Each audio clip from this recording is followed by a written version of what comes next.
looking over here, it's because I'm looking at my iPad. It says, what's the pettiest reason you ever stopped talking to someone?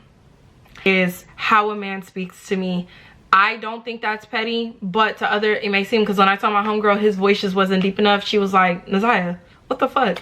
I said, I know, but like my husband's gonna have a deep voice, so I don't know, like he don't have to have like a too deep voice like that, but like, you know, like it gotta sound okay. It can't sound like you a pipsqueak, nigga. I didn't come to see Mickey Mouse at the clubhouse, bitch.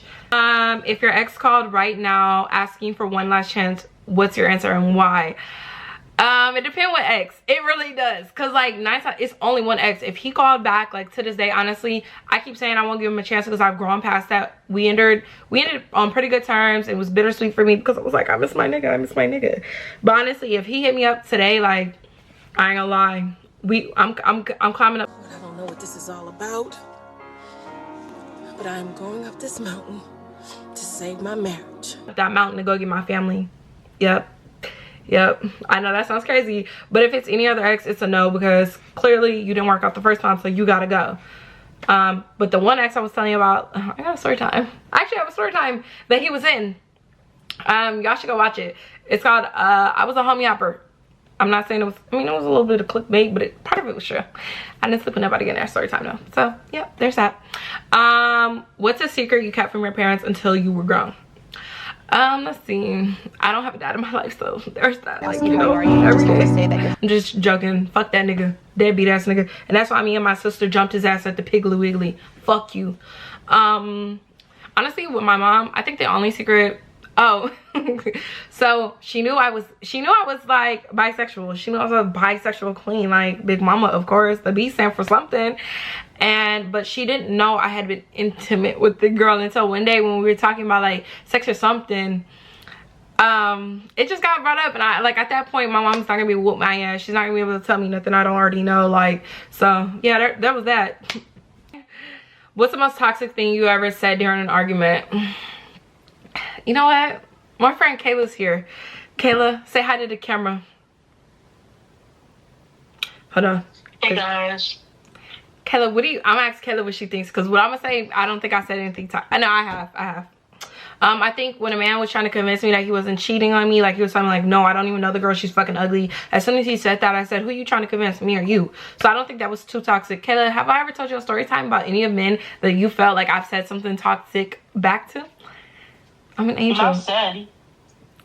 Oh, we're not gonna talk about what I did. You're funny. If we talk about what I did quite a few things, and it's just like I had to get that lick back on that nigga. Just understand, if I go on Love Island, my exes start coming out the corner talking about something, oh, but Nazaya did this. Well, what did you do for me to act like that? Like, be serious. Okay. I'm screaming. Who was the worst person you ever dated? I'm sorry, because I can't decide. Like, all men are shitty. So yeah, there's that. What's something you'll never forgive someone for, but they don't know it? I don't know. I'm not sure. Honestly, if you've been a bad person to me, you've been a bad friend, you've been a bad boyfriend, you've been a bad situationship at all, like, honestly, I do forgive everyone because I've gotten closer with God, you know? But, so yeah, I forgive a lot of people, you know? They know I forgive them. And when they find out like, oh, she's not mad about it anymore, they think that's their way to come back. And it's like, no, shitty ass. Get your big dookie ass out the camera.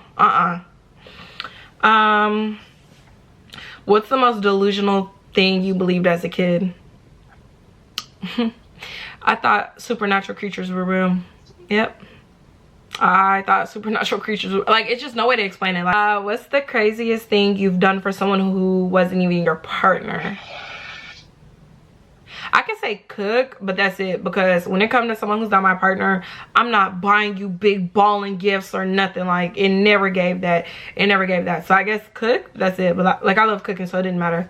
what's a life lesson you learned the hard way? I learned the hard way, like, it is okay to be by yourself. I'm not saying you're never gonna find your friends, you're never gonna find your people, but it is okay to be by yourself until those people come. So you don't have to keep going through friendship after friendship after friendship. I feel like when you go through those things, like, yeah, you learn a few things here and there, but to continuously go through friendships and you're like, oh my, you're consistently making yourself upset. Like, honestly, it really is. It's like, I'm not saying that you cause these things, I'm just saying in general, it's a cycle that you don't have to repeat. So I just learned it is okay to be by yourself until you meet your forever friends like Kayla or Vivi. What's one thing you outgrew that you're proud of?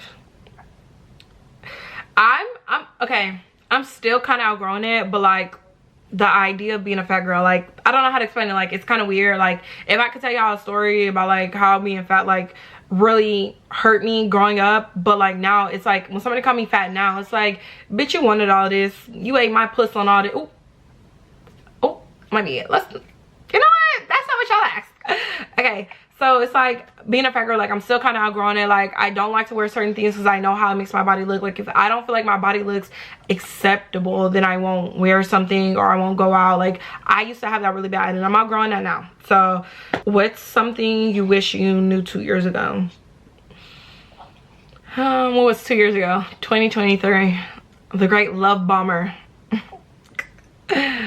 I wish I knew what a love bomber was. Like, yes, you have this idea, there's a textbook that tells you this is what a love bomber is, but you're not gonna know you're being love bombed until you experience it and you're out of it. So I wish I knew what that really was. Like, I wish people would stop describing it as like, oh my god, someone who's just dropping the L word on you, because it's not what it was. Like, he was not dropping it. Well, no, he dropped the L word on me twice, but it was nothing like how they described it. Like, for real, like, I'm telling y'all, being love bombed is so crazy, because when you finally realize it, it's just like, huh, I was really dumb as shit. Yep, that's what it is, sister. What's a moment that completely changed how you see yourself? Well, I'm not gonna lie, the thing that changed the most how I see myself is like when, like, okay, this is for the girls who don't love their body and everything else. I'm gonna be honest with you, even though the nigga was a love bummer, once he had said this one thing to me, which was like, if you see yourself how I see you, you wouldn't feel so self-conscious. That is so true. You need to stop looking at yourself like, oh my god, I'm the fattest bitch on earth. I don't give a fuck if the ship is sinking when you're on that side, nigga. You're not that fat. You know, you might be big, but remember, you're P-H-A-T. Pretty hot and motherfucking tempting, okay? You're big mama big. It's okay. Like, you don't have to be the skinniest girl in the room. You don't have to be Naomi Campbell or get anorexia and get an eating disorder that way. Shit, I had a reverse anorexia eating disorder. Binge eating is bad. I don't have it anymore. I healed. Go get help, sister. Go get help. But yeah, Wonder had asked what's my biggest pet peeve when it comes to, like, I guess I can say, like, just anybody, someone who doesn't have empathy for others. Like, yes, you know they're sad, but like, you don't understand. Like, some people who, I'll give you an example, depression. Some people are like, you know, you have depression, but you can get the fuck over it. Y'all don't know how bad depression really gets for some people. And some people who think they are depressed, you're not depressed. You're just sad. Or I'm not going to tell you just are, but I'm just telling you what I've experienced. When it comes to being active depressy, I'm telling you right now, like, it's really hard to spot it. Like, yeah, you know, you feel sad. Yeah, you know, you want to just run across the road and get hit. But some people who don't acknowledge certain things, like your friend is feeling really sad because the guy broke up with her, even though you told her 1,000 times to leave him alone, it still hurts her. So when you don't have empathy for anyone or someone, in most situations, that is a big pet peeve of mine. Because how do you not feel bad? Like, how do you not understand how they're feeling?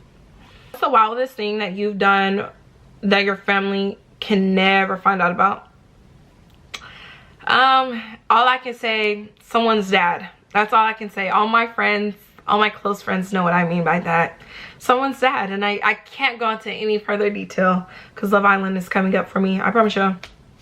When you see my love, not 2026, 2027 Love Island, when you see my there, like, you know, get the edits, get the pictures you want to see of me. You know, however you want to do it. I know Kayla's laughing behind that phone because she knows what I mean by someone's dad. What's one thing you said you forgave but actually didn't? I like to say a lot of the times when like it comes talking about family and stuff, I forgive certain family members, or specifically I forgive my dad for being a deadbeat. But at the same time, it's just like, now that I'm older, like I can't even imagine if I have a kid right now. Thank God I ain't got no kids. Fuck them kids. Fuck them kids. Imagine if I had a kid right now and I wasn't there for my daughter, or I wasn't there for my son, and it was always an excuse as to why I wouldn't see them. I will never forget the one time he actually told my mom, oh, I'm gonna be there at my 12th birthday. It was a really hard birthday for me. So yeah, you know, I don't forgive him all the way, but I am starting to open to forgiveness. That does not mean he needs to fucking text me. That's the most delusional thing you believed in a relationship. I don't know, because I'm not too delusional when it comes to liking it. Like if it's a girl, like okay, like she's hot, like of course what she say go. But when it comes to a man, like honestly, everything a man says just me. So I'm really just a big L instead of a big B. But big L era coming soon. We'll see. Biggest lie you told someone you loved. Okay, so back to my story time, the one where I said it was a homie hopper, my first love had came back or whatever. I had told him, like, he had asked me about this, about the boy. He had asked me about the boy or whatever because he heard from another one of his friends that go to the same school as the boy, that he was talking to me, and he was like, you talking to him? I was like, no, I'm not. Like, you know I'm in love with you. Like, boy, like, please. Mind you, I had just cut him off like the period before this. So it was kind of crazy that he was asking me about that, and so I was just like, fuck. I've never talked to that boy a day in my life. Push come to shove, did he ever find out? No. Honestly, I don't even think he watches my stuff, and he never will. There's that. Okay, y'all, that was the end of the video. Thank you for staying this long. I appreciate you. The secret word for this video is mango, so go comment it down below. I want you to like, comment, subscribe, hit that notification bell anytime I post a video so you get notified. And remember, you're a bad bitch. You can't kill me.